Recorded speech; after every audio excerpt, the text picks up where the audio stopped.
Hello everyone, I'm Mike DeAngelo with That's Entertainment, and this is your video review of Clive Barker's Jericho by MercurySteam. It isn't often that a well-renowned writer and film director works hand-in-hand with a video game development team. When it does occur, anything is bound to happen.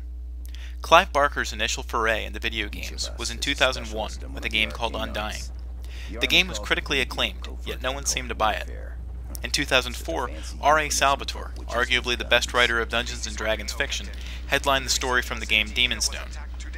The game was not as well received. Then, in 2007, Barker returned to the video game industry with a title that performed much better than his first foray into the market. But, was Jericho good enough to bring praise to the author?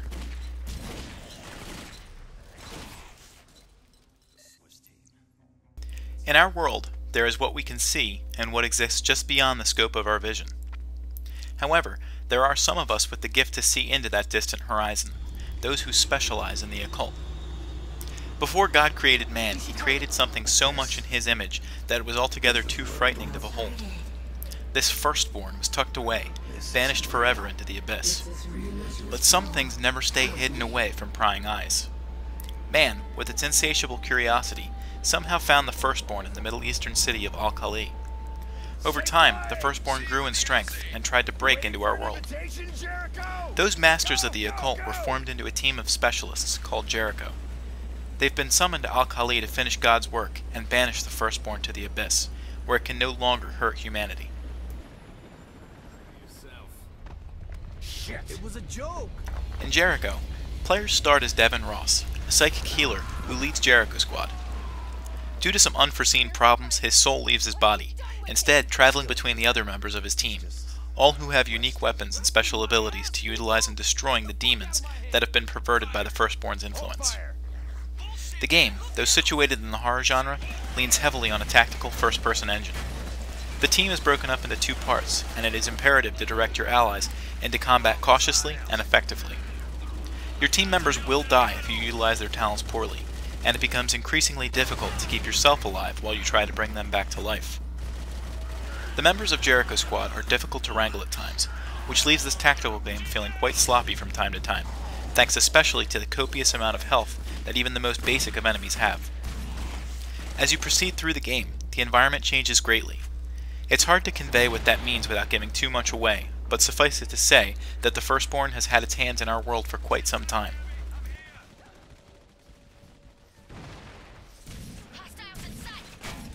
While at first glance Jericho seems fairly plain, the style begins to grow on you. It isn't perfect and it isn't pleasant, but it almost feels as if that was the point to begin with. Later levels and cutscenes fit the genre better than most games ever come close to, and Clive Barker's influence clearly pushes the envelope.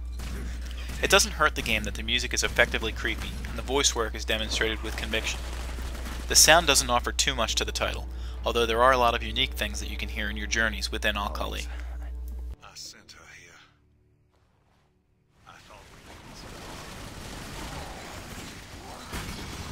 Unfortunately, there isn't too much to get out of Jericho besides the main story. Even that itself is slightly lacking because of the overly linear layout of the game's levels.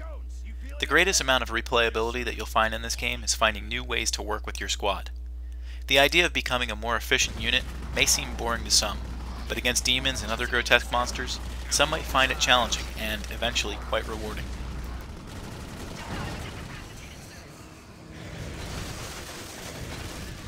Just because you attach a master of a certain craft to a game, that doesn't necessarily mean that your work will become a success. While Jericho isn't unplayable, it does severely lack polish.